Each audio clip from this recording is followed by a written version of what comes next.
Let's talk disability and sex.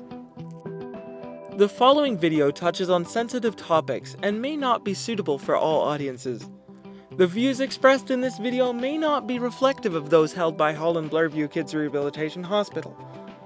Those interviewed have provided their consent to be filmed for educational purposes and have approved all content in this video. Meet some youth leaders from Holland Bloorview Kids Rehabilitation Hospital. My name is Riley. My pronouns are he, him. I am 20 years old. I identify as a cis bisexual man, and I'm a youth leader at Bloorview and also a university student. My name is Michaela. I use she, her pronouns, and I identify as a gay or queer woman, depending on the day. And I am currently in between my undergrad and my master's and working at Holland Bloorview. I'm Becca, and I identify as a non-binary person who is also pansexual, and my pronouns are they, them. And I am also a college student going to school for SSW, Social Service Work. Hi, my name is Logan, and my pronouns are he, him.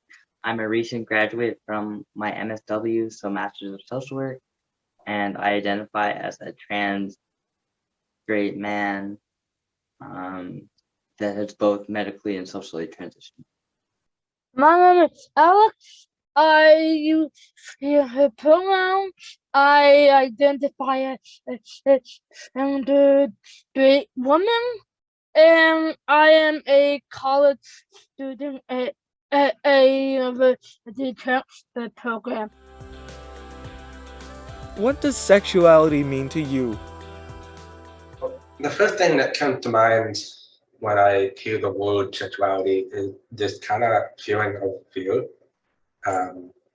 It's as an individual with a disability, that's not the easiest topic to broach. I identify as a bisexual cis male, and I didn't always identify as bisexual for a long time. I identified as pansexual, but part of the conversation that I think needs to happen more, that it's okay to change. It's okay to understand that certain parts of your identity may change over time.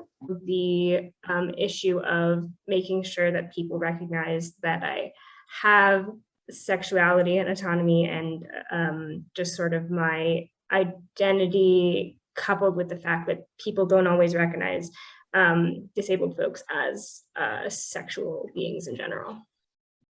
For me, sexuality has been kind of this thing where it's a fear for me because people don't see me as the human being that I deserve to be, as a non-binary human being who is also pansexual. So for me, it's been mostly fear, but also learning how I fit myself into society, how I see it versus what others are telling me.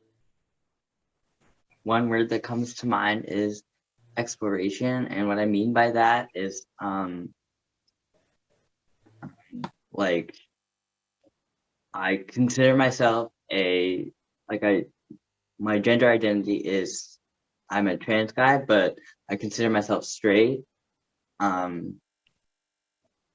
So like just how my sexuality conflates with my gender and like the representation I see in the media. Sexuality means having relationships. What I mean by that is having the wider world, having the non-disability community accept disabled people of having are worthy of having relationships. Why do some people find sexuality hard to talk about?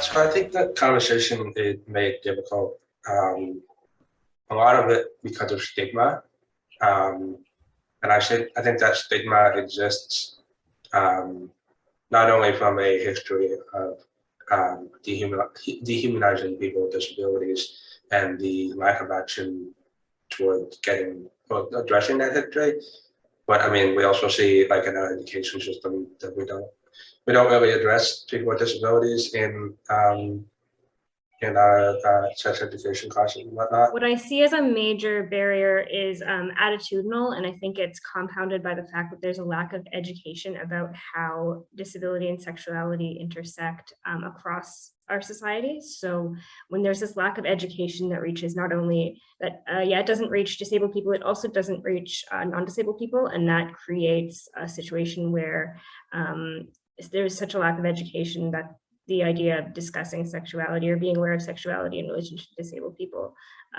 just is almost non-existent, which is a barrier. Sexuality comes with fear and not knowing, like when you have that conversation with someone, you're not always thinking that person may not accept me. And it's, I think for me, as I've gotten older, I've made the mistake of going into something with someone and not realizing that they're not going to be as accepting, because as I've grown up, I've seen society change to be more accepting. So for me, it's like deciding, okay, is this really a safe space or is it not? What I think about when I like when I want to have a conversation with somebody is like, if they are cis and straight, do I want to out myself, and is this like a safe space to out myself? As I lean more into like my queerness, like since medically transitioning, I'm getting more comfortable like outing myself to straight people, but that doesn't necessarily mean that it's always safe to do so. What are your best hopes for future conversations? My hope for the future of disability and sexuality, how they intertwine, mainly lies in the tackling of the stigma around people with disabilities in general, and especially when it comes to sexuality. My hopes for the future in terms of disability and sexuality are that the conversations around disability and sexuality lose some of their shock value, so that a younger generation can hopefully talk about their sexuality without kind of having to do the double duty of potentially coming out in multiple ways, in a sense, where they have to sort of first specify that, yes, I have a disability and I have sexuality and I have these desires, and then, potentially also discuss what their sexual orientation or their identity is. For me personally, I feel like for our future as disabled human beings, I hope that I personally can get more comfortable in talking more openly about my sexual orientation and my gender identity, because I find as a disabled person, a lot of people are like, ooh, like every time you talk about sex or something of that nature, there's a lot of, ooh, how do you know about that? You're disabled. Like, you know what I mean? Like, it's just, it shouldn't be like that. And my fears shouldn't be, oh, I'm a disabled person, so I shouldn't be talking about this. Talking about it is the only way to like make people aware that like disabled people can be sexual beings and they have various intersecting identities. I think what my hopes for sexuality for people with disabilities is more acceptance.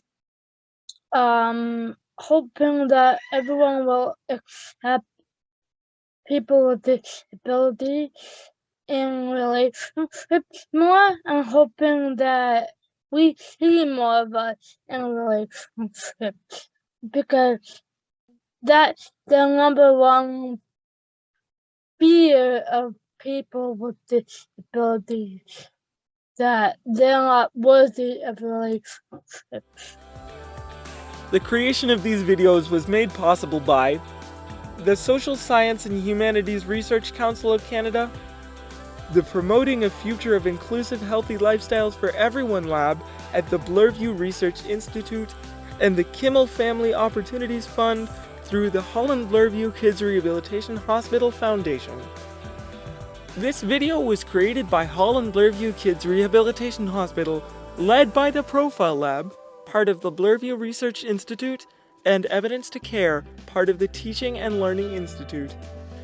The lived experiences shared in this video are by the following youth leaders at Holland Bloorview Kids Rehabilitation Hospital: Riley Ambrose, Michaela Horngard, Becca Bernard, Logan Wong, and Alex Roy. This video has been narrated by Wesley McGee Saxton, a youth leader at Holland Bloorview Kids Rehabilitation Hospital. The Profile Lab conducts research around health and wellness topics that healthcare professionals, parents, and young people with disabilities often find hard to talk about. For more information, email Dr. Amy McPherson at amcpherson@hollandbloorview.ca.